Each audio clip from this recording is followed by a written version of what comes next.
ಅಶ್ಲೀಲ ವಿಡಿಯೋ ಆರೋಪ ಪ್ರಕರಣದಲ್ಲಿ ಪ್ರಜ್ವಲ್ ರೇವಣ್ಣಗೆ ಅಮಾನತು ಶಿಕ್ಷೆ. ಪೆನ್ ಡ್ರೈವ್ ಬಿಡುಗಡೆ ಹಿಂದೆ ಮಹಾನಾಯಕನ ಕೈವಾಡ ಎಂದು ಎಚ್ಡಿಕೆ ಆಕ್ರೋಶ. ಮಗ ಅಲ್ಲ ಅಂತ ಯಾಕೆ ಜಾರಿಕೊಳ್ತೀಯಾ ಅಂತ ಎಚ್ಡಿಕೆ ವಿರುದ್ಧ ಕಿಡಿಕಾರಿದ ಡಿಸಿಎಂ ಡಿಕೆ. ಇದೆಲ್ಲವನ್ನು ನೋಡೋಣ ಪ್ರಜ್ವಲ್ ಸಸ್ಪೆಂಡ್ ನ್ಯೂಸ್ ಎಕ್ಸ್‌ಪ್ರೆಸ್‌ನಲ್ಲಿ. ಹಾಸನ ಜೆಡಿಎಸ್ ಸಂಸದ ಪ್ರಜ್ವಲ್ ರೇವಣ್ಣ ಅಶ್ಲೀಲ ವಿಡಿಯೋ ಪ್ರಕರಣ ದೊಡ್ಡ ಸದ್ದು ಮಾಡುತ್ತಿದೆ. ಕಾಂಗ್ರೆಸ್ ನಾಯಕರು ಇದನ್ನೇ ಅಸ್ತ್ರವಾಗಿಸಿಕೊಂಡು ಜೆಡಿಎಸ್ ವಿರುದ್ಧ ದಾಳಿ ಮಾಡುತ್ತಿದ್ದಾರೆ. ಬಿಜೆಪಿ ಹಾಗೂ ಜೆಡಿಎಸ್ಗೆ ಒಂದು ರೀತಿ ಮುಜುಗರಕ್ಕೀಡು ಮಾಡಿದೆ. ಲೈಂಗಿಕ ದೌರ್ಜನ್ಯ ಪ್ರಕರಣ ಮತ್ತಷ್ಟು ತಾರಕೇರ್ತಿದ್ದಂತೆ ಜೆಡಿಎಸ್ನಿಂದ ಪ್ರಜ್ವಲ್ ರೇವಣ್ಣ ಅಮಾನತು ಮಾಡಲಾಗಿದೆ. ಜೆಡಿಎಸ್ ಪ್ರಧಾನ ಕಾರ್ಯದರ್ಶಿ ಕೆಆರ್ ಶಿವಕುಮಾರ್ ಆದೇಶ ಹೊರಡಿಸಿದ್ದಾರೆ.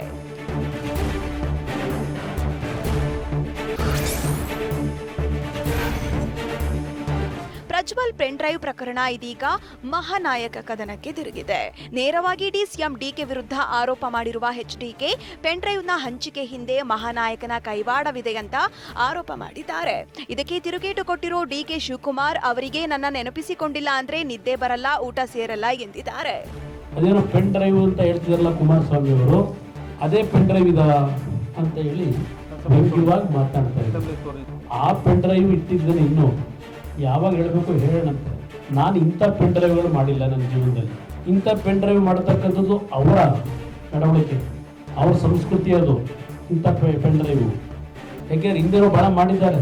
ಕಳೆದೊಂದು ವರ್ಷದಿಂದನೂ ಒಂದು ಮಾಡಿದ್ರಲ್ಲ, ಏನೋ ಹೆಣ್ಣು ಮಕ್ಕಳನ್ನ ಕೂರಿಸ್ಕೊಂಡು ಕೂಡಾಕೊಂಡು ಅವ್ರ ಕೈಲೆಲ್ಲ ಮಾಡಿಸಿದ್ರಲ್ಲ. ಇದೆಲ್ಲ ಇತಿಹಾಸ ಇರ್ತಕ್ಕಂಥದ್ದು ಆ ಪೆನ್ ಡ್ರೈವ್ನ ಮಹಾನ್ ನಾಯಕನಿಗೆ. ನೋಡಿ, ಕುಮಾರಸ್ವಾಮಿಗೆ ನನ್ನ ನೆನೆಸ್ಕೊಳ್ಳಿಲ್ಲ ಅಂದರೆ ಇವತ್ತಿಂದನೇ ಅಲ್ಲ, ಭಾಳ ವರ್ಷದಿಂದ ಅವರು ಅವ್ರ ಕುಟುಂಬದವರು ನನ್ನ ನೆನೆಸ್ಕೊಳ್ಳೇಬೇಕು. ಅವ್ರು ನೆನೆಸ್ಕೊಳ್ಳಿಲ್ಲ ಅಂದರೆ ನಿದ್ದೆನೂ ಬರೋದಿಲ್ಲ, ಊಟನೂ ಸೇರೋದಿಲ್ಲ, ಅವ್ರಿಗೆ ಸ್ಫೂರ್ತಿನೂ ಬರೋದಿಲ್ಲ. ಪೆನ್ ಡ್ರೈವ್ ಹಂಚಿಕೆ ಮಾಡಿದ ಮಹಾನ್ ನಾಯಕ ಯಾರು? ಇದೇ ದೊಡ್ಡ ಅಪರಾಧ. ಕಾಂಗ್ರೆಸ್ನ ಮಹಾನ್ ನಾಯಕ ಡಿಸಿಎಂ ಈ ಬಗ್ಗೆ ಚರ್ಚೆ ಆಗಬೇಕು ಅಂತಾನೂ ಎಚ್ಡಿಕೆ ಆರೋಪಿಸಿದ್ದಾರೆ. ಇದಕ್ಕೆ ತಿರುಗೇಟು ಕೊಟ್ಟಿರೋ ಡಿಕೆ ಅಂತ ಚೀಪ್ ಕೆಲಸಕ್ಕೆ ಇಳಿಯಲ್ಲ ಎಂದಿದ್ದಾರೆ. ಈ ಪ್ರಕರಣದಲ್ಲಿ ಯಾವ ರೀತಿಯಲ್ಲಿ ಪೆನ್ ಡ್ರೈವ್ಗಳು ಸರ್ಕ್ಯುಲೇಟ್ ಮಾಡಿದಂಥ ಮಹಾನ್ ನಾಯಕ ಯಾರು? ಯಾವ ಕಾರಣಕ್ಕೋಸ್ಕರವಾಗಿ ಸರ್ಕ್ಯುಲೇಟ್ ಮಾಡಿದ್ರು? ಎಷ್ಟು ತಿಂಗಳ ಹಿಂದೆ ಆ ಮಹಾನ್ ನಾಯಕನಿಗೆ ವಿಷಯಗಳೆಲ್ಲ ಗೊತ್ತಿತ್ತು? ಇದನ್ನ ಇಲ್ಲಿರ್ತಕ್ಕಂಥ ಪ್ರಶ್ನೆ ದೊಡ್ಡ ಅಪರಾಧ. ಇಲ್ಲಿ ಏನು ನೀವು SIT ಕೊಟ್ಟಿದ್ದೀರಿ, ಅದಕ್ಕಿಂತಲೂ ಮಹಾನ್ ಅಪರಾಧ ಮಾಡಿರೋದು ಇದೇ ನಿಮ್ಮ ಕಾಂಗ್ರೆಸ್ನ ಮಹಾನ್ ನಾಯಕ ಡೆಪ್ಟಿ CM. ನನಗೇನಾದಿತ್ತು ಅಂದರೆ, ನಾವು ನಮ್ಮ ರಾಜಕೀಯದಲ್ಲಿ ನಮ್ಮ ಕಾರ್ಯಕರ್ತರನ್ನ ಭಾಳ ಉಪಯೋಗಿಸಿರೋ ಬಿಡ್ತಿರೋ. ಬಟ್ ನಾನಂತೂ ಈ ದಕ್ಷಿಣದ ಕೆಲಸಕ್ಕಂತೂ ಕೈ ಹಾಕಕ್ಕೆ ಹೋಗ. ಏನಿದ್ರು ಚುನಾವಣೆಯಲ್ಲಿ ಎದುರಿಸೋ ನಾನು ಸಿದ್ದರಾಮಯ್ಯ ಇದು ನಾನು ಯಾವತ್ತೂ ಜೋಬಲ್ಲಿ CD ಇದೆ, ಪೆನ್ ಡ್ರೈವ್ ಇದೆ, ಪೆನ್ ಡ್ರೈವ್ ಬಿಚ್ಚಿನಿ ಅಂತ ನಾನು ಯಾವತ್ತೂ ಹೇಳಕ್ಕೆ. ಮಾರ್ಚ್ 13ರಂದು ನಡೆದಿದ್ದ ಸಮಾವೇಶದಲ್ಲಿ ಪ್ರಜ್ವಲ್ ನನ್ನ ಮಗ ಅಂತ ಎಚ್ಡಿಕೆ ಹೇಳಿದ್ರು. ನಿನ್ನೆಗಷ್ಟೇ ಅವರ ಕುಟುಂಬ ನಮ್ಮ ಕುಟುಂಬ ಬೇರೆ ಬೇರೆ ವಾಸವಿದೆ ಎಂದಿದ್ರು. ಇದಕ್ಕೆ ಡಿಸಿಎಂ ಡಿಕೆ ಮತ್ತೆ ತಿರುಗೇಟು ಕೊಟ್ಟಿದ್ದಾರೆ. ಅದೇನೂ ತಪ್ಪಿಲ್ಲ, ನೂಲಿನಂತೆ ಸೀರೆ ಅಂತ ಕುಟುಕಿದ್ದಾರೆ.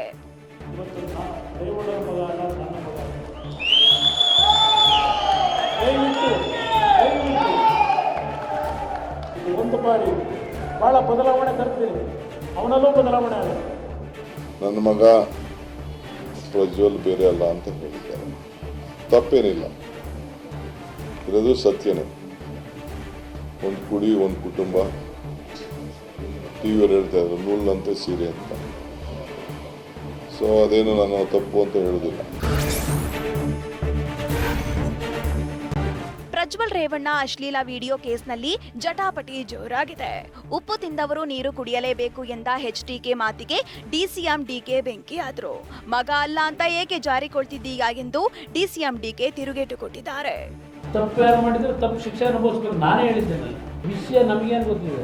ಅವರು ಬೇರೆ ಸೆಪರೇಟ್ ಇದ್ದಾರೆ, ಅವರು ಬೇರೆ ಸೆಪರೇಟ್ ಇದ್ದಾರೆ, ಅವರು ಬೇರೆ ಸೆಪರೇಟ್ ಇದ್ದಾರೆ. ನಮ್ಮ ಗಮನಕ್ಕೆ ಬಂದಿದ್ರೆ ನಾವು ಮುಜುಗರ ತಪ್ಪಿಸ್ಬೋದಾಗಿದೆ. ನಾವು ಯಾರ ಸುದ್ದಿಗೆ ಹೋಗ್ತಾ ಇಲ್ಲ ರೀ. HD ಅಂದರೆ ಯಾರು? HD ಅಂದ್ರೇನು? HD ಕುಮಾರಸ್ವಾಮಿ ಅಂದರೆ ಒಳ್ಳೆಯ ನರಸೀಪುರ ದೇವೇಗೌಡರ ಮಗ ಕುಮಾರಸ್ವಾಮಿ. HD ರೇವಣ್ಣ ಅಂದ್ರೇನು? ಒಳ್ಳೆಯ ನರಸೀಪುರ ದೇವೇಗೌಡರ ಮಗ ರೇವಣ್ಣ. ಪ್ರಜ್ವಲ್ ರೇವಣ್ಣ ಅಂದ್ರೇನು? ಪ್ರಜ್ವಲ್ ಅವ್ರ ಅಪ್ಪನ ಹೆಸರು ರೇವಣ್ಣ. ಮಹಾನ್ ನಾಯಕ ನಮ್ಮ ಮನೆ ಮುಂದೆ ಪ್ರತಿಭಟಿಸಿದ್ದಾರೆ ಎಂದು ಎಚ್ಡಿಕೆ ಗುಡುಗಿದ್ರು. ಮಹಾನ್ ನಾಯಕರ ಮನೆ ಮುಂದೆ ಪ್ರತಿಭಟನೆ ಮಾಡಬೇಕು ಎಂದ ಕುಮಾರಸ್ವಾಮಿಗೆ ಡಿಸಿಎಂ ಡಿಕೆ ಪಂಚ್ ಕೊಟ್ರು. ನೀನು ಜಾಸ್ತಿ ತಡ ಮಾಡಬೇಡ, ನೀನು ಕರೆ ಕೊಡಪ್ಪ ಎಂದು ಆಕ್ರೋಶ ಹೊರಹಾಕಿದ್ದಾರೆ. ಪ್ಲೀಸ್ ಜಾಸ್ತಿ ಲೇಟ್ ಮಾಡಬಾರ್ದು ಕುಮಾರಸ್ವಾಮಿ, ನೀನು ಯಾವ ಕರೆ ಕೊಡ್ತೀಯೋ ಕರೆ ಕೊಡಪ್ಪ. ಯಾಕಿನ್ನ ಲೇಟ್ ಮಾಡ್ತಾ ಇದೆಯಾ? ಕರೆ ಕೊಡು. ನೀನು ಕರೆ ಕೊಟ್ಟು ನೀನು ಅದೇನು ಮಾಡ್ತೀಯ ಫಸ್ಟ್ ಮಾಡಿ. ಯಾರು ಬೇಡ ಅಂತ ಹೇಳಿ ನೀನು ಇಟ್ಕೊಂಡಿರೋರು ಯಾರು? ನೀನು ಕರೆ ಕೊಡು. ನೀನು ಕರೆ ಕೊಡಬೇಕು. ನೀನು ಕರೆ ಕೊಡಲಿ ಅಂತ ನಿಂಗೆ ಹೇಳ್ತಾ ಇದ್ದೀನಿ. ಸಿಎಂ ಸಿದ್ದರಾಮಯ್ಯ ವಿರುದ್ಧ ಎಚ್ಡಿಕೆ ಆಕ್ರೋಶ ಹೊರಹಾಕಿದ್ದಾರೆ. ಈ ಹಿಂದೆ ಸಿಎಂ ಕುಟುಂಬದಲ್ಲಿ ನಡೆದಿರೋ ಪ್ರಕರಣ ನೆನಪಿಲ್ವಾ? ಮೋದಿ ನಿಮ್ಮ ಗೌರವ ಉಳಿಸಿದ್ದಕ್ಕೆ ಬಳುವಳಿನ? ಇದರಲ್ಲಿ ಪ್ರಧಾನಿ ಮೋದಿ ಹೆಸರು ಯಾಕೆ ತಳಕು ಹಾಕಿದ್ದಾರೆ ಅಂತ ಮಾಜಿ ಸಿಎಂ ಎಚ್ಡಿಕೆ ಕೆಂಡ ಕಾರಿದ್ರು. ಇದೆಲ್ಲ ಸರ್ಕಾರದ ಹುನ್ನಾರ ಏನಿದೆ ಚರ್ಚೆ ಮಾಡೋಣ. ನರೇಂದ್ರ ಮೋದಿ ಅವರ ಹೆಸರನ್ನ ಇದಕ್ಕೆ ಯಾಕೆ ತಳಕು ಹಾಕಿದ್ದೀರಿ? ನಾನು ಮುಖ್ಯಮಂತ್ರಿ ಕೇಳ್ತೀನಿ, ಇವೆಲ್ಲ ಚರ್ಚೆ ಮಾಡೋಣ. ಮುಖ್ಯಮಂತ್ರಿಗೆ ಅವ್ರ ಕುಟುಂಬದಲ್ಲಿ ನಡೀತಲ್ಲ ಪ್ರಕರಣ, ಯಾವ ನರೇಂದ್ರ ಮೋದಿ ಅವರು ಗೌರವ ಉಳಿಸ್ಕೊಟ್ರಲ್ಲ, ಅದಕ್ಕೆ ಇದು ಬಡವಣೆ ಕೊಡ್ತಾ ಇರೋದು ನರೇಂದ್ರ ಮೋದಿಗೆ. ಇದ್ಯಾವುದೋ ಪ್ರಕರಣ ಇಟ್ಕೊಂಡು ಮುಖ್ಯಮಂತ್ರಿಗಳಿಗೆ ಏನಾದರೂ ಅಲ್ಪ ಸ್ವಲ್ಪ ಅವ್ರಿಗೆ ಏನಾದರೂ ಕೃತಜ್ಞತೆ ಏನಾದಿದ್ರೆ ಮೊದಲು ಅಲ್ಲಿ ನಡೀತಲ್ಲ ಹಿಂದೆ, ಅದನ್ನು ಸ್ವಲ್ಪ ಜ್ಞಾಪಕ ಮಾಡ್ಕೊಂಡು ಅದು ಡಾಕ್ಯುಮೆಂಟ್ ಇದ್ದಾವೆ, ಚರ್ಚೆ ಮಾಡೋಣ.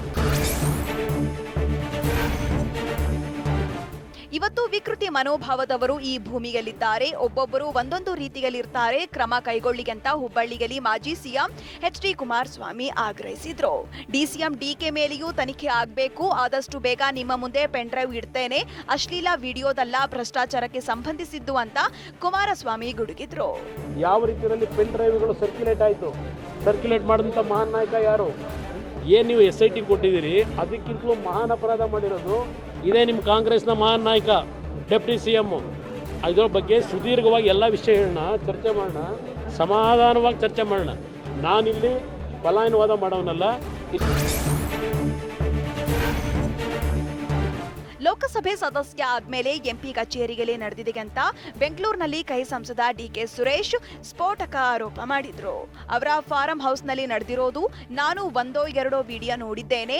ಅವರ ತಾಯಿ ವಯಸ್ಸಿನವರನ್ನ ಆ ರೀತಿ ನಡೆಸಿಕೊಂಡಿದ್ದಾರೆ ಅಂತ ಡಿಕೆ ಸುರೇಶ್ ಕಿಡಿಕಾರಿದ್ರು. ನೋಡಪ್ಪ, ಅವ್ರು MP ಆದ್ಮೇಲೆ MP ಆಫೀಸಲ್ಲಿ ನಡೆದಿರೋ ಕತೆ ಇದು. MP ಆಫೀಸಲ್ಲಿ ನಡೆದಿರೋದು ಅವ್ರ ಫಾರಂ ಹೌಸಲ್ಲಿ ನಡೆದಿರೋದು. ನಿಜ ಹೇಳ್ತೀನಿ ಅಂತಂದ್ರೆ ನಾನು ಒಂದೇ ಒಂದು ವಿಡಿಯೋನ 2 ವಿಡಿಯೋನ ಒಂದು ವಾಟ್ಸಪ್ಪಲ್ಲಿ ಬಂದಿದ್ದು, ಒಂದೋ ಒಂದು ನಾಟ್ ಇವನ್ 2 ಮಿನಿಟ್ಸು ನೋಡೋಕೆ ನನ್ನ ಕೈಲಿ ಅಸಹ್ಯ ಅನಿಸ್ತು. ಆ ತಾಯಿ ವಯಸ್ಸಾದವ್ರನ್ನ ನಡೆಸ್ಕೊಂಡಿರುವಂಥ ರೀತಿ ಇದೆಯಲ್ಲ, ಒಬ್ಬ ಹುಡುಗ ವಯಸ್ಸಾದಂಥ ಸುಮಾರು 60-65 ವರ್ಷ, ಅವ್ರ ತಾಯಿ ವಯಸ್ಸು, ಅವ್ರ ತಂದೆ ವಯಸ್ಸು ಅವ್ರನ್ನ ನಡೆಸ್ಕೊಂಡಿರೋ ರೀತಿ ಇದೆಯಲ್ಲ, ಅದರಲ್ಲೂ ಕೂಡ ಮನೆ ಕೆಲಸದವ್ರನ್ನ ಯಾವ ನಂಬಿಕೆಯನ್ನು ಇಟ್ಕೊಂಡು ಬರ್ತಾರೆ.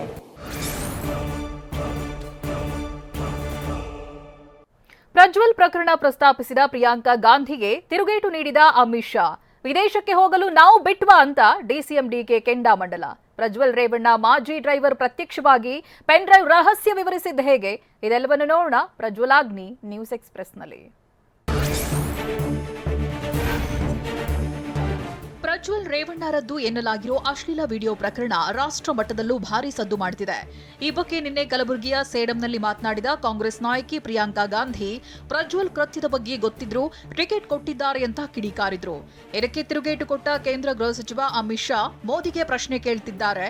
ನಿಮ್ಮ ಸರ್ಕಾರ ಏನ್ ಮಾಡ್ತಾ ಇದೆ ಅಂತ ಪ್ರಿಯಾಂಕಾ ಗಾಂಧಿಗೆ ತಿರುಗೇಟು ಕೊಟ್ರು.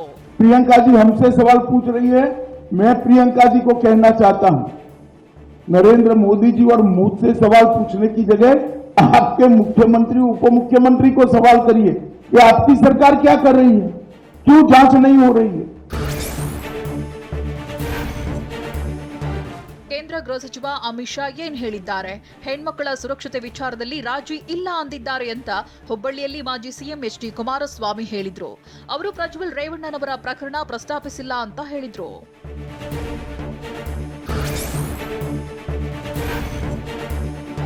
ಕಾಂಗ್ರೆಸ್ ಸರ್ಕಾರದ ವಿರುದ್ಧ ಗುಡುಗಿದ ಅಮಿತ್ ಶಾ ವಿರುದ್ಧ ಡಿಸಿಎಂ ಡಿಕೆ ಗುಡುಗಿದ್ರು. ಉಡುಪಿಯಲ್ಲಿ ಅದು ಯಾರೋ ಫೋಟೋ ಹಿಡಿದ್ರು ಅಂತ ಮಹಿಳಾ ಆಯೋಗದವರನ್ನ ಕಳಿಸ್ತೀರಾ? ಸಂಸದ ಪ್ರಜ್ವಲ್ ರೇವಣ್ಣ ವಿದೇಶಕ್ಕೆ ಹೋಗುವುದಕ್ಕೆ ನಾವು ಬಿಟ್ವಾ ಅಂತ ತಿರುಗೇಟು ಕೊಟ್ಟಿದ್ದಾರೆ.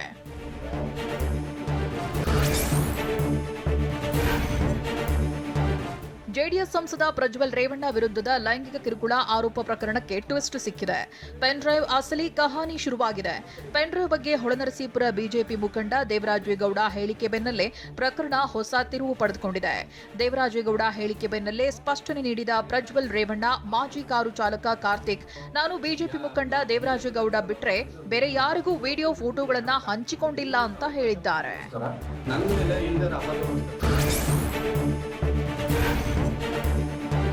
ಕಾರ್ತಿಕ್ ಆರೋಪಕ್ಕೆ ದೇವರಾಜೇಗೌಡ ಮತ್ತೆ ತಿರುಗೇಟು ನೀಡಿದ್ದಾರೆ. ಪ್ರಜ್ವಲ್ ರೇವಣ್ಣ ವಿರುದ್ಧ ಚುನಾವಣೆಯಲ್ಲಿ ನಿಂತಿರೋದು ಕಾಂಗ್ರೆಸ್ ಅಭ್ಯರ್ಥಿ ಶ್ರೇಯಸ್ ಪಟೇಲ್.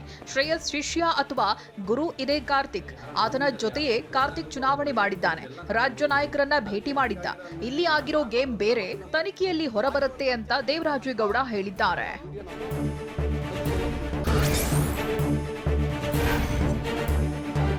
ದೇವರಾಜೇಗೌಡ ಆರೋಪದ ಬಗ್ಗೆ ಪ್ರತಿಕ್ರಿಯೆ ನೀಡಿದ ಸಂಸದ ಡಿಕೆ ಸುರೇಶ್, ನಮ್ಮ ಗಮನಕ್ಕೆ ಬಂದಿದ್ರೆ ಈ ಮುಂಚೆನೇ ಈಚೆಗೆ ಬರ್ತಿತ್ತು ಅಂತ ಹೇಳಿದ್ದಾರೆ.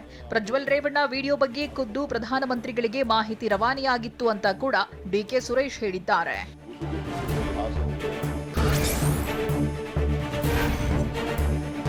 ಪ್ರಜ್ವಲ್ ರೇವಣ್ಣ ವಿರುದ್ಧ ಕಾಂಗ್ರೆಸ್ ಬೆಂಕಿಯುಗುಳುತ್ತಿದೆ. ಗೊತ್ತಿದ್ದು ಮೈತ್ರಿ ಮಾಡಿಕೊಂಡಿದ್ಯಾಕೆ, ಗೊತ್ತಿದ್ದು ಟಿಕೆಟ್ ನೀಡಿದ್ಯಾಕೆ ಅಂತ ಬಿಜೆಪಿಯತ್ತ ಬಾಣ ಬಿಡ್ತಿದೆ.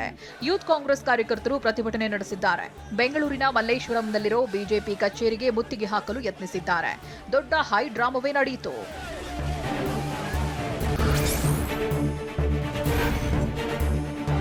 ಮಹಾರಾಣಿ ಕಾಲೇಜಿನಲ್ಲೂ ಎನ್ಎಸ್ಯುಐ ವಿದ್ಯಾರ್ಥಿ ಸಂಘಟನೆ ಪ್ರತಿಭಟನೆ ನಡೆಸಿತು. ಪ್ರಜ್ವಲ್ ರೇವಣ್ಣರನ್ನ ಬಂಧಿಸಬೇಕು ಅಂತ ಆಗ್ರಹಿಸಿತು. ಪೆನ್ ಡ್ರೈವ್ ಪಂಜರದಲ್ಲಿ ಸಿಲುಕಿರೋ ಪ್ರಜ್ವಲ್ ಬಂಧನಕ್ಕೆ ಎಲ್ಲೆಡೆ ಒತ್ತಾಯ ಕೇಳಿ ಬರ್ತಿದೆ.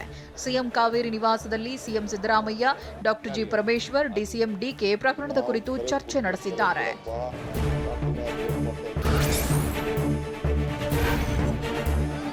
ಹುಬ್ಬಳ್ಳಿಯಲ್ಲಿ ಮಾಜಿ ಸಿಎಂ ಎಚ್ಡಿ ಕುಮಾರಸ್ವಾಮಿ ತಂಗಿದ್ದ ಖಾಸಗಿ ಹೋಟೆಲ್ನಲ್ಲಿ ದೊಡ್ಡ ಹೈಡ್ರಾಮಾ ನಡೆದಿದೆ. ಹೋಟೆಲ್ ಮುಂದೆ ಕಾಂಗ್ರೆಸ್ ಕಾರ್ಯಕರ್ತರು ಪ್ರತಿಭಟನೆ ನಡೆಸಿದ್ರು. ಈ ವೇಳೆ ಖಾಸಗಿ ಹೋಟೆಲ್ನೊಳಗೆ ನುಗ್ಗಲು ಕೈ ಕಾರ್ಯಕರ್ತರು ಯತ್ನಿಸಿದಾಗ ಜೆಡಿಎಸ್ ಕಾರ್ಯಕರ್ತರು ತಡೆದರು. ಕೆಲಕಾಲ ಎರಡೂ ಪಕ್ಷಗಳ ಕಾರ್ಯಕರ್ತರ ಮಧ್ಯೆ ವಾಗ್ವಾದ ನಡೆಯಿತು. ಪರಸ್ಪರ ತಳ್ಳಾಟ, ನೂಕಾಟ ನಡೆಸಿದ್ರು.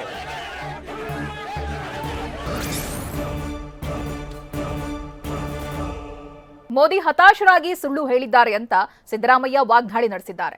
ಲಕ್ಷ್ಮೀ ಹೆಬ್ಬಾಳ್ಕರ್ ವಿರುದ್ಧ ರಮೇಶ್ ಜಾರಕಿಹೊಳಿ ಮತ್ತೆ ಆಕ್ರೋಶ ಹೊರಹಾಕಿದ್ದಾರೆ. ಶಿವಮೊಗ್ಗದಲ್ಲಿ ಗೆದ್ದೇ ಗೆಲ್ತೇನೆ ಅಂತ ಈಶ್ವರಪ್ಪ ವಿಶ್ವಾಸ ವ್ಯಕ್ತಪಡಿಸಿದ್ದಾರೆ. ಇದೆಲ್ಲವನ್ನು ನೋಡೋಣ ಲೋಕಪ್ರಚಾರ ನ್ಯೂಸ್ ಎಕ್ಸ್‌ಪ್ರೆಸ್‌ನಲ್ಲಿ.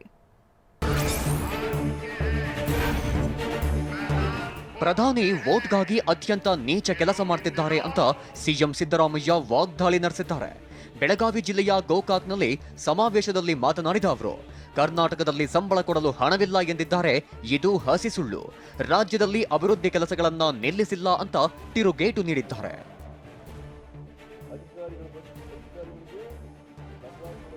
ಇಲ್ಲ, ಅಷ್ಟರ ಮಟ್ಟಿಗೆ ಖಜಾನೆ ಖಾಲಿಯಾಗುತ್ತಿದೆ. ಇದು ಹಸಿ ಸುಳ್ಳು. ದೇಶದಲ್ಲಿ ಬಿಜೆಪಿ 200 ಸೀಟ್ ಬರುತ್ತೆ ಅಂತ ಸಮೀಕ್ಷೆ ಹೇಳಿದ್ದು ಮೋದಿ ಹತಾಶರಾಗಿದ್ದಾರೆ ಎಂದು ಸಿಎಂ ಸಿದ್ದರಾಮಯ್ಯ ವಾಗ್ದಾಳಿ ನಡೆಸಿದ್ದಾರೆ.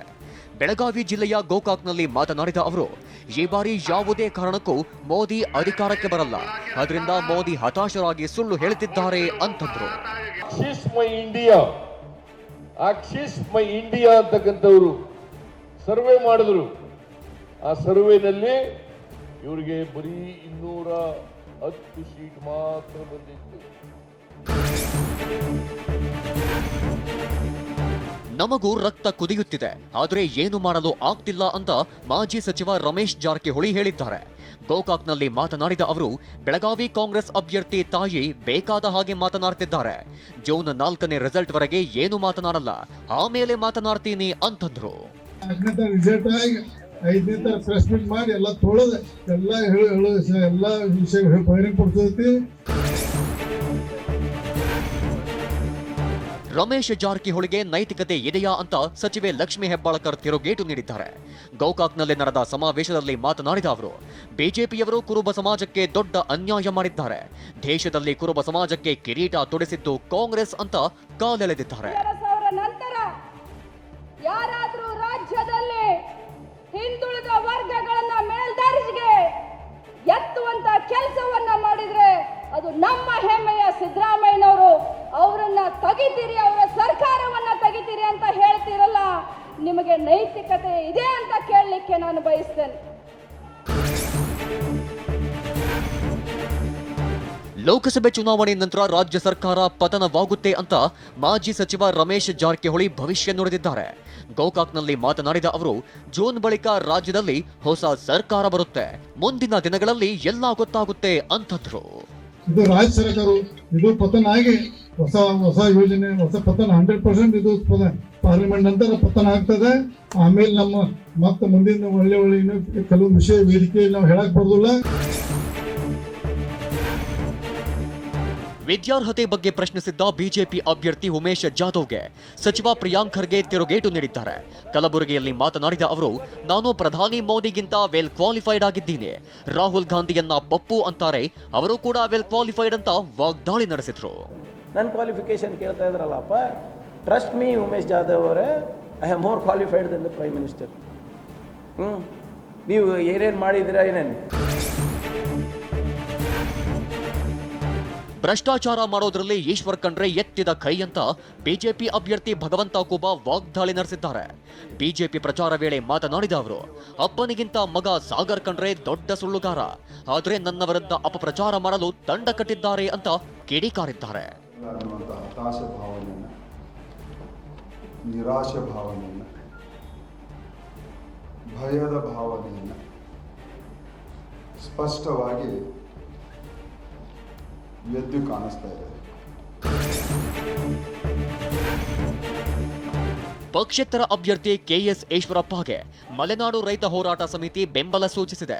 ಈ ವೇಳೆ ಮಾತನಾಡಿದ ಕೆಎಸ್ ಈಶ್ವರಪ್ಪ, ದಿನದಿಂದ ದಿನಕ್ಕೆ ಬೆಂಬಲ ಹೆಚ್ಚಾಗ್ತಿದ್ದು ಗೆದ್ದೇ ಗೆಲ್ತೀನಿ, ಗೆದ್ದು ಮತ್ತೆ ಬಿಜೆಪಿಗೆ ಹೋಗ್ತೀನಿ ಅಂತಂದ್ರು. ಬಿಜೆಪಿ ಕಾಂಗ್ರೆಸ್ ಜೆಡಿಎಸ್ ಅನ್ನ ದೊಡ್ಡ ಸಂಖ್ಯೆಯಲ್ಲಿ ಬೆಂಬಲ ಕೊಡ್ತಾ ಇದ್ರಿಂದ ಈ ಚುನಾವಣೆ 100% ಗೆಲ್ತೀನಿ ಅಂತ ವಿಶ್ವಾಸ ನನಗಿದೆ. ಪುತ್ರ ಮೃಣಾಲ್ ಪರ ಸಚಿವೆ ಲಕ್ಷ್ಮೀ ಹೆಬ್ಬಾಳ್ಕರ್ ಮತ ಭಿಕ್ಷೆ ಕೇಳಿದ್ದಾರೆ. ಬೆಳಗಾವಿಯ ಗೋಕಾಕ್ನಲ್ಲಿ ನಡೆದ ಸಮಾವೇಶದಲ್ಲಿ ಮಾತನಾಡಿದ ಅವರು, ಗೋಕಾಕ್ ಅರಭಾವಿ ಜನರಲ್ಲಿ ಸೆರೆಗೊಡ್ಡಿ ಭಿಕ್ಷೆ ಕೇಳ್ತಿದ್ದೀನಿ, ನಿಮ್ಮ ಮನೆ ಮಗಳು ಅಂತ ಮತ ನೀಡಿ, ಕೊನೆ ಉಸಿರು ಇರೋ ತನಕ ಸೇವೆ ಮಾಡ್ತೀನಿ ಅಂತಂದ್ರು.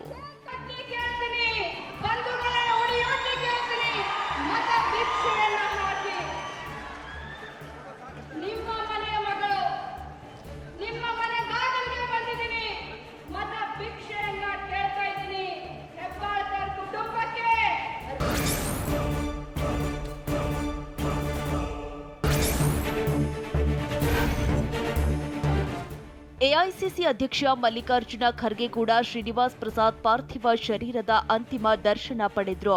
ಶ್ರೀನಿವಾಸ್ ಪ್ರಸಾದ್ ನಿಧನದಿಂದ ತುಂಬಾ ಆಘಾತ ಆಗಿದೆ ಅಂತ ಕಂಬನಿ ಮಿಡಿದ್ರು. ಶ್ರೀನಿವಾಸ್ ಪ್ರಸಾದ್ ಅವರ ನಿಧನದಿಂದ ನಮ್ಮೆಲ್ಲರಿಗೆ ಒಂದು ದೊಡ್ಡ ಆಘಾತ ಆಗಿದೆ, ಏನು ನೋವಿದೆ. ಆ ನೋವನ್ನು ನಿವಾರಣೆ ಮಾಡ್ತಕ್ಕಂಥ ಭಗವಾನ್ ಬುದ್ಧನು ಮಾಡಲಿ ಅಂತ ಹೇಳಿ ನಾನು ಹಾರೈಸ್ತೇನೆ.